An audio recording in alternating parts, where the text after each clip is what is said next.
کچھ لوگ بہت ذہین ہوتے ہیں لیکن پھر بھی رشتے کھو دیتے ہیں. وہیں پر کچھ لوگ بہت کامیاب ہوتے ہیں لیکن اندر سے بے سکون ہوتے ہیں. آخر کیوں؟ کیونکہ زندگی میں صرف IQ نہیں، اپنے جذبات کو سمجھنے کی صلاحیت بھی ضروری ہے، اور یہی ہے جذباتی ذہانت. اور ہمارا آج کا topic professor doctor Javed Iqbal صاحب کی کتاب زندگی کا میزان کا تیسرا چیپٹر جذباتی ذہانت.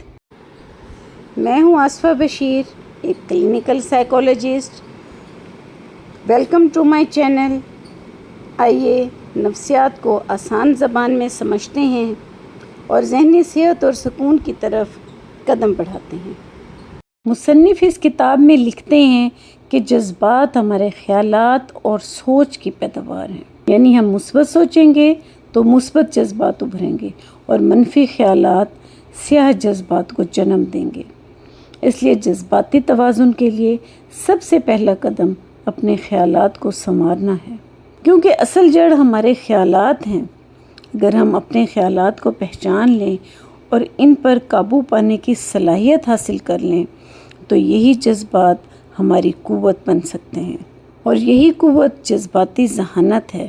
ہم نے پتہ لگا لیا ہے کہ جذباتی ذہانت کا مطلب اپنے خیالات اور ان کے نتیجے میں پیدا ہونے والے جذبات کو پہچان کر قابو میں رکھنا اور دوسروں کے جذبات کو سمجھ کر ان کی دلی کیفیت سمجھنا اور بہتری والا رویہ رکھنا ہی اصل میں جذباتی ذہانت ہے. جذباتی ذہانت دراصل وہ قوت ہے جو تعلقات کو جوڑتی ہے، غلط فہمیوں کو کم کرتی ہے اور زندگی کو پرسکون اور کامیابی کی طرف لے جاتی ہے. اب سوال یہ ہے کہ جذباتی ذہانت کیسے حاصل کی جائے؟ ڈاکٹر صاحب لکھتے ہیں کہ جذباتی ذہانت کوئی پیدائشی خصوصیت نہیں بلکہ ایک سیکھا جانے والا ہنر ہے.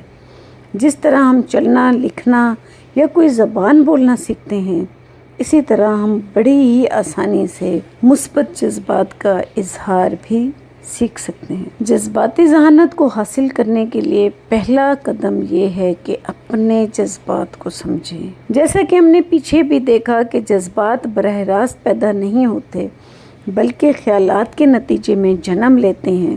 تو یہاں حقیقت میں اپنے خیالات کو سمجھنا ہے. اگر خیالات منفی ہیں تو جذبات غصہ، حسد یا مایوسی کی شکل اختیار کر لیں گے.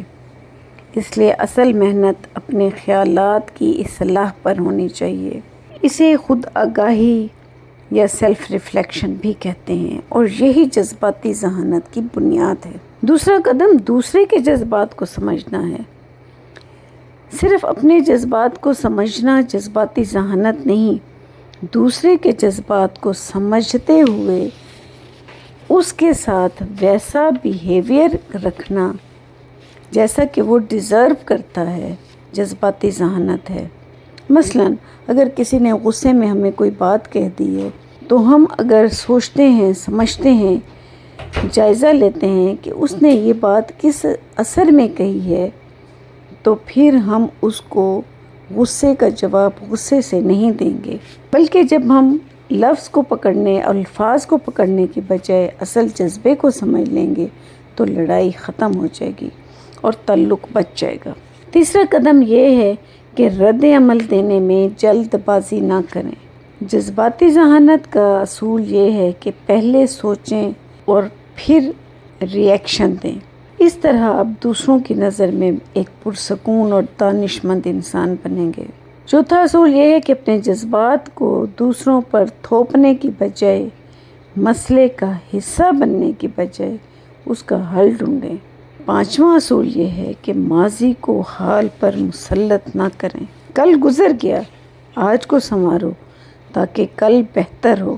بہت سے لوگ پچھلے دکھ اور پرانی باتوں کو یاد کر کے آج کے فیصلوں کو بھی الجھا دیتے ہیں.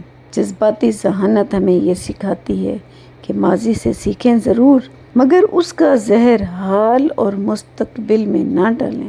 چھٹا اہم اصول یہ ہے کہ محنت اور احترام کے ساتھ تعلقات کو مضبوط بنائیں. دوسروں پر فتوے نہ لگائیں. کسی کو اچھا یا برا کہہ دینا آسان ہے، لیکن یہ تعلقات کے لیے بہت پیچیدہ ہے۔ آج جو شخص آپ کو برا لگ رہا ہے، ہو سکتا ہے کل اس میں کوئی آپ کو اچھی صفت نظر آ جائے۔ اس لیے فیصلہ کرنے کی بجائے صرف سمجھنے پر اکتفا کریں۔ اب وقت ہے آپ کو ایک ایکٹیویٹی دینے کا۔ یہاں میں آپ کو ایک ایکٹیویٹی دینا چاہوں گی کہ آپ کمنٹ کر کے مجھے بتائیں، کیا آپ نے کبھی جذباتی ذہانت کو بڑھانے کی طرف قدم بڑھایا؟ کیا آپ کو معلوم تھا کہ جذباتی ذہانت کو بڑھایا بھی جا سکتا ہے؟ اور اگر آپ کو معلوم تھا تو آپ ان 6 اصولوں میں سے اب کس اصول پر عمل کر رہے ہیں؟ ضرور بتائیے گا۔ اب تک کے لیے اتنا ہی۔ اپنا خیال رکھیں، اپنوں کا خیال رکھیں اور ہم سے جڑے رہیں۔